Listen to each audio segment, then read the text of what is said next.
Hello and welcome to Rowan University News. I'm Ray. And I'm Jason, and here's today's news. Relations between the NBA and China have escalated over the past few weeks. On October 4th, Daryl Morey, general manager of the Houston Rockets, tweeted out the Stand with Hong Kong picture and a caption that stated, "Fight for freedom, stand with Hong Kong." The Chinese Basketball Association would then cut ties with the NBA, as well as streaming services and sponsorships. According to USA Today's Trista Crick, she stated that with a league that is known for addressing issues on social justice and allowing athletes and coaches to voice their opinions by using freedom of speech, money is one of the biggest issues at stake in this situation. Last year in China, 490 million people watched the NBA, and this helped the NBA from a global standpoint. That's why outspoken athletes such as LeBron James and Kevin Durant and coaches such as Greg Popovich and Steve Kerr have avoided criticizing China. And on October 24th, Vice President Mike Pence called out the NBA and stated in his speech in Washington, D.C. that, quote, "In siding with the Chinese Communist Party and silencing free speech, the NBA is acting like a wholly owned subsidiary of the authoritarian regime," end quote. For the past few years, Rowan students have used the Tipingo app to order food from places on campus.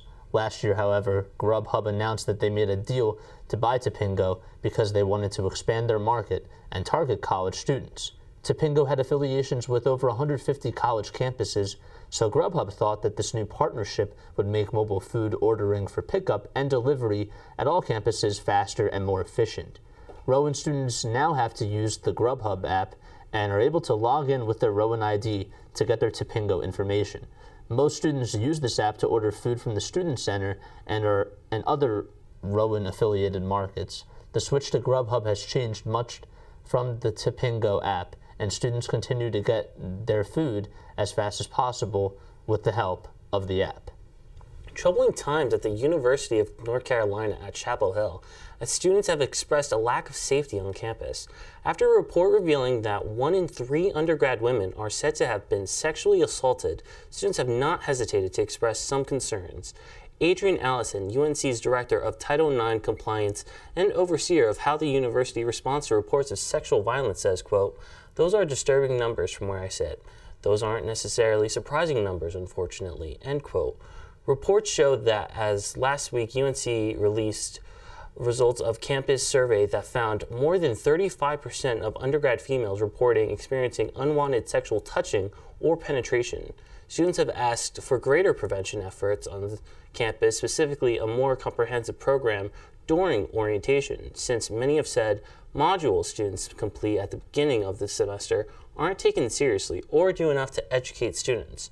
Our field reporter has more on the story now.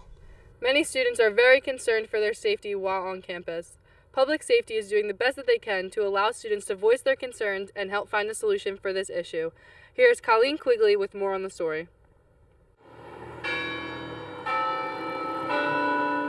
While thousands of students call UNC home, many say they don't always feel comfortable on campus. Walking home at night, sometimes by myself as a female, I don't always feel safe. Junior Lacey Hill was one of more than a dozen students who took those concerns to administrators Monday night at a town hall about sexual violence on campus. That's why we're here tonight, to voice our concerns to the administration, tell them what we don't feel safe about. Students say the issue of sexual assault is a priority for them after last month a student was raped in the parking deck of an off-campus apartment, and then last week the university released findings of a survey that showed more than 35% of undergraduate females experienced unwanted sexual touching or penetration. Well, the survey in terms of prevalence numbers, right, is troubling. I mean, those are disturbing numbers. From where I sit, they're not terribly surprising numbers, unfortunately. Adrian Allison is UNC's Title IX Compliance Coordinator. She oversees how the university responds to reports of sexual violence. She says the results highlight a need for more prevention and education efforts, especially when it comes to defining consent, but found more students are willing to intervene if they see troubling behavior. Our students do really want to create a safe community for each other and want to hold each other accountable. We just need to help give them the tools and the skills to do that. Hopefully, public safety is able to find a solution that makes students feel safer on campus. Back to you guys in the studio. And now over to AJ for sports. The NBA tipped off this week, starting with the Battle of Los Angeles between the Clippers and the Lakers. The Clippers topped the Lakers with a score of 112 to 102. This favorable conference finals matchup featured stars with their new respectable teams, such as Anthony Davis, Kawhi Leonard, and Paul George. We are so excited to see this matchup later in the year, and if the greatest basketball player of all time, LeBron James, can win another title. In hockey news, the New Jersey Devils blew another late lead as their record falls to 2-5-3. They lost 7-6 against the Tampa Bay Lightning when Tyler Johnson scored the winning goal in overtime. New Jersey native Kyle Palmieri recorded his first ever hat trick in a Devils uniform.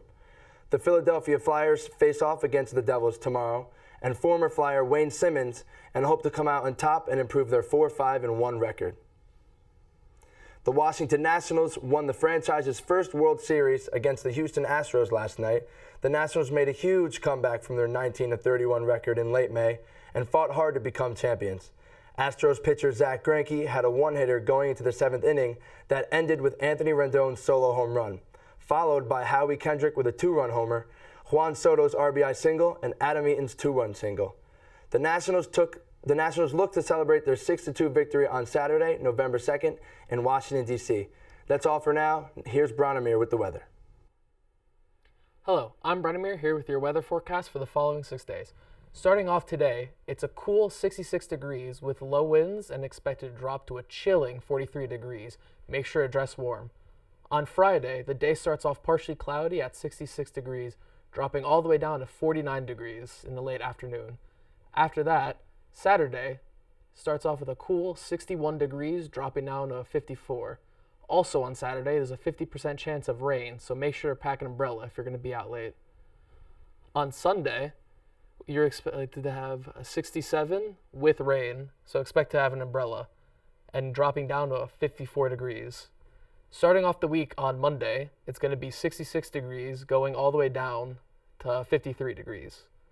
Finally, on Tuesday, the day starts off cool at 63, dropping all the way down to 48 degrees. That's it for the weather. Back to you guys.